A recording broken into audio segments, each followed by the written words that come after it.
Greetings and welcome to week 4 of PD in the learning community. My name is Dr. John Thomsen and I am still your instructor for this course. Hope things are going well. In week 4, we will be taking a look at creating a transfer of learning and assessment plan and applying principles of adult learning to professional development. Key questions for week 4. How do you apply principles of adult learning and professional learning communities to a local professional development plan? We are going to continue to develop these units throughout this course, and they will build to a larger final project or professional development plan. I'm going to urge you to think deeply about where you're working and if this plan can actually be realized. Some of you may actually be working with school or district administration to have this plan come to realization. Second question, how do you develop a transfer of learning planning? How do you develop a transfer of learning planning and an assessment plan for local professional development plan? Again, making sure that the adult learning transfers into change in the classroom. That transfer of learning has to occur. And then how do we assess our effectiveness of the professional development plan? How do you make sure that you hit all the targets you were intending to hit, that your professional development plan was effective, and that it is indeed realizing new and improved instruction and outcomes for kids? And why is it essential for leaders to define and clarify what is tight? So within the organization, we're going to talk about what practices need to be tight and what need to be loose. Some of those range depending on the culture of the school or the district, but there are some really good practices within professional learning communities that need to be tight or non-negotiable, while other practices are more flexible and loose in nature. What is a PLC? We shared this definition earlier. This is my working definition. A PLC is educators committed to working collaboratively in an ongoing process of collective inquiry and action research to achieve better results for the students they serve. So again, we're educators working together,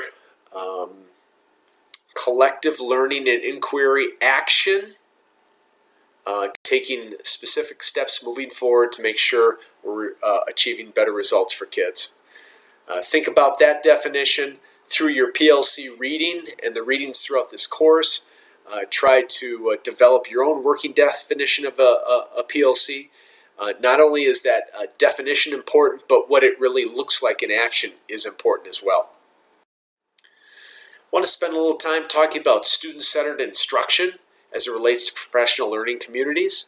Student-centered instruction is important, and again, it's a shift from a very traditional model of teacher-centered, adult-centered, top-down to creating learning experiences so the student is at the core, at the center, and they begin to own, monitor, and self-assess their own learning. And a self-assessment. Students self-assessing their learning over time is going to increase ownership.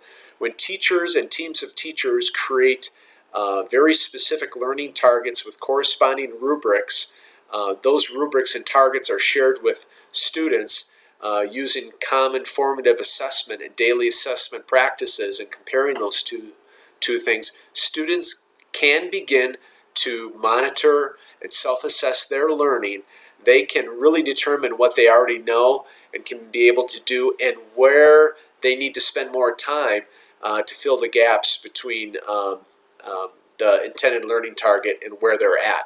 So, students self-assessing their learning is paramount in a student-centered learning environment within a PLC. And again, if you do this well, students own their learning. And isn't that wonderful if you'd have a classroom of students who know exactly where they're at relative to the learning target? They own that learning. They collaborate and work with each other and ask for assistance when needed. They learn to develop grit, increase their work ethic, work through some initial barriers as they work towards their learning target and then their mastery of the critical content. Again, in a student-centered learning environment, getting students to own their learning is a positive outcome if framed correctly.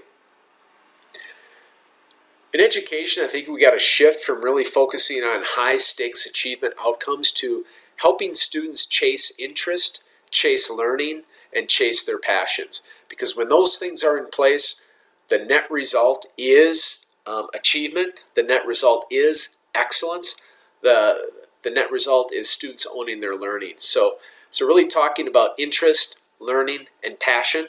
When those things are in place, learning occurs. Thinking the teacher as a coach or a facilitator and a co-learner with students helps to reinforce the importance and the development of student-centered learning environment.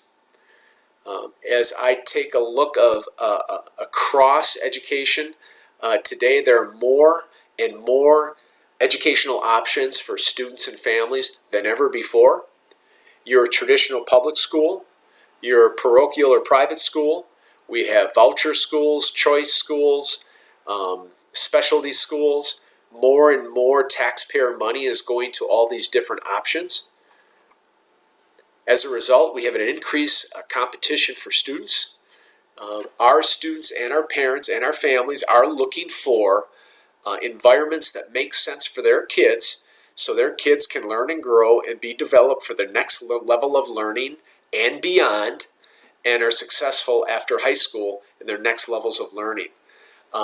When you develop student-centered learning environments, that's well received by most students and most families. And so keep that in mind as the competition for students increases.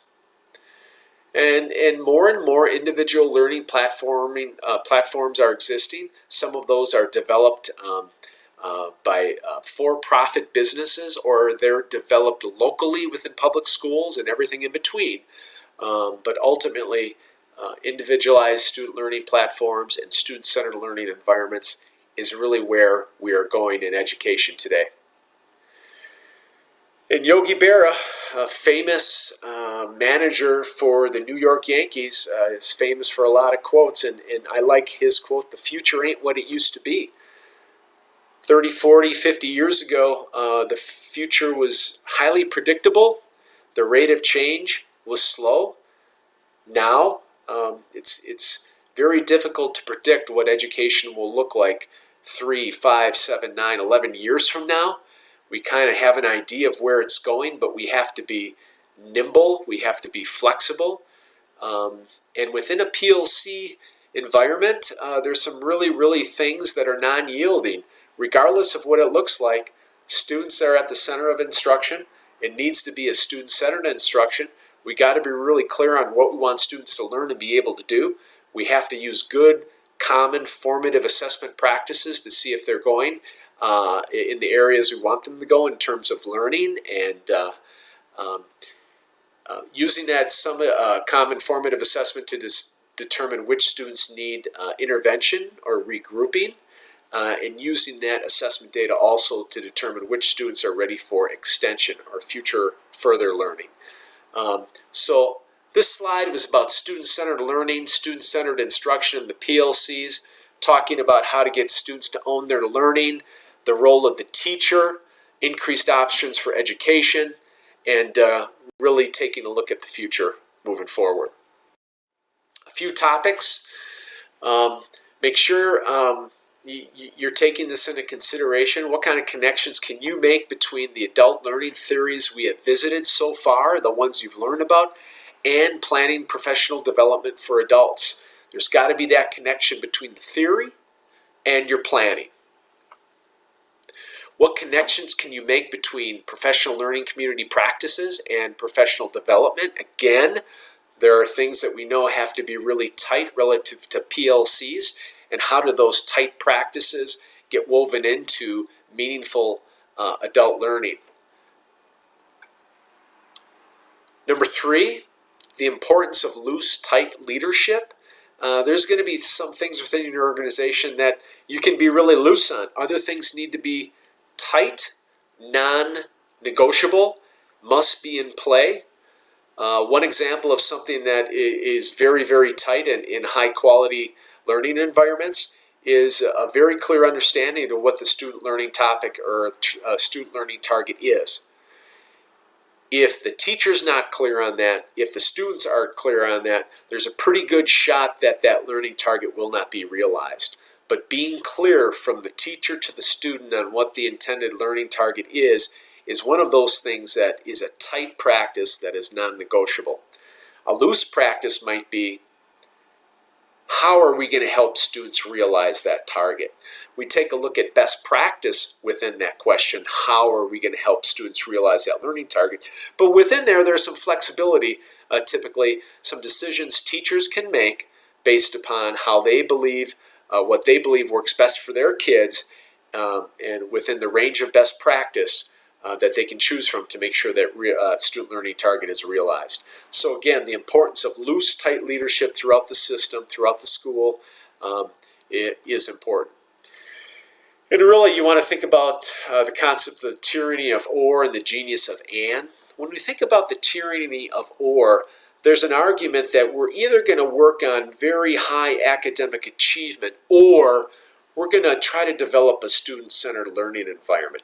There are some adults that don't believe both can be realized. The genius of and is we are going to work on high academic performance and outcomes, and we're going to do it in a manner that makes sense for students in a student learning centered experience. So really, much progress towards PLC practices, beliefs, and values, leaders are going to get hit with the tyranny of or. We're either going to do this or the other. You can't do both. Leaders need to understand it is possible to do both. You can have high academic achievement, and you can have positive relationships with kids. You can work on 21st century learning skills, and you can have a positive student-centered learning environment for kids. You can make progress in more effective pedagogy, and we can meet our financial budgetary reductions. So the genius of and challenges leadership and internal and external stakeholders to figure out how they can bring together seemingly opposed areas of concern or areas of priorities. So keep that in mind as well. And ultimately, something we want everyone to continue to look at is something I refer to as the environmental scan. You never want to get caught isolated in a classroom, at a grade level, in a school, and in a district, or even in education in general. You have to have a foot in the classroom and a foot in the universe so you can keep a pulse on what's happening in the private sector, what's happening socially, culturally, politically, where we think education is headed in the future, so we can continue to move in a direction that best prepares kids for the future.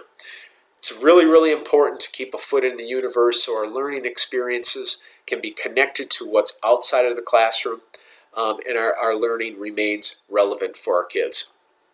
Assignments for the fourth week. You're about to conclude PowerPoint number 4, a riveting learning experience. Caffarella, read chapters 9 and 10. Duford and Fullen, chapter 3. Again, 2 questions on online discussion questions, debate, and participation. You're going to work on Unit Project 2, Principles of Adult Learning and Professional Learning Communities. We want you to have a great week 4. Going back to item 5, really, really important that you carefully read that assignment description for Unit Project 2 and carefully review the rubric and the left column that identifies how your paper should be arranged, and then the exceeds expectation criteria that really provides you direction on how to be successful on Unit Project 2. We're almost halfway through this course. I hope things are going well. Enjoy week 4. See you soon.